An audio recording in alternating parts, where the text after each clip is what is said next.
आदाब। भिखारन हूँ, बस ये सब खैरात नहीं चाहिए मुझे। तुम तो वही हो ना जो उस दिन? जी, उस दिन भिखारन के रूप में आई थी और आज ऐसे।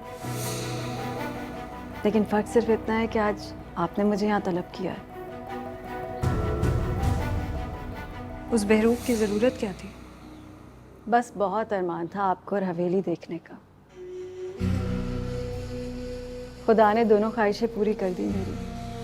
वैसे बाकी सबके लिए ये राज ही है अभी तक।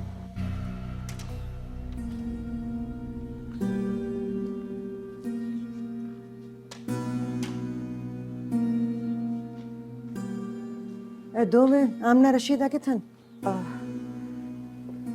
पता नहीं बीबी सैन जी, वो पिछे वाले हॉल की सफाई कर दी उसन। ते माई बीबी छोटी सैन जी उन्होंने नाल ही उसन जी। कल पिछे वाले हॉल की सफाई दा बोल रही सी। उधर ते किसी दा अनजान भी नहीं। तुमने पूछा नहीं? मैंने तुम्हें यहाँ आने की बात को राज रखने का क्यों कहा था? मुझे इतनी खुशी थी यहाँ आने की कि कोई दूसरी बात जहन में ही नहीं आई। तुमने अभी कहा सिकंदर भाई तुम्हारे मोहसिन है, तो अगर मैं तुमसे तुम्हारे मोहसिन की खातिर कुछ मांगूं तो इनकार तो नहीं करोगी? आप मान कर तो देखें। मैं कब से किसी दासी की तरह आपके हुक्म के इंतजार में हूँ। तुम जिसे अपना मोहसिन समझती हो, अपनी जिंदगी का मालिक समझती हो, उसकी जिंदगी पर जिस हस्ती का सबसे ज्यादा हक है, उसी हस्ती की खातिर तुम सिकंदर भाई को आजाद कर दो। भूल जाओ तुम्हारी जिंदगी में कभी कोई सिकंदर आया था। चेहरे से तो आप इतनी बड़ी सौदागर नहीं लगती, लेकिन सौदा करना खूब आता है आपको। लेकिन शायद आप ये नहीं जानते, बड़ी कम कीमत लगाई है आपने मेरे जज्बात की। आज तुम्हारे पास पूरा इख्तियार और हक है।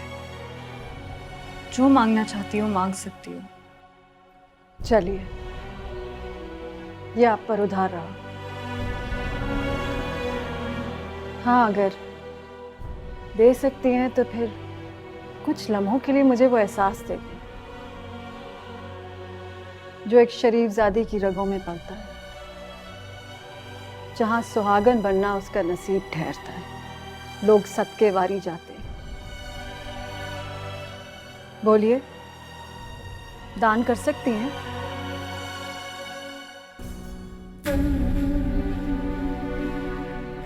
चलती हूँ।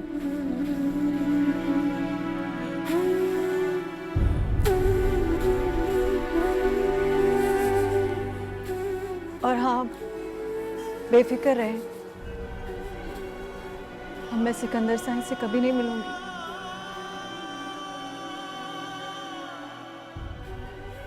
अगर मेरे वजूद से उनको तकलीफ और अजियत मिलती है तो मैं ये अजियत खत्म कर दूंगी।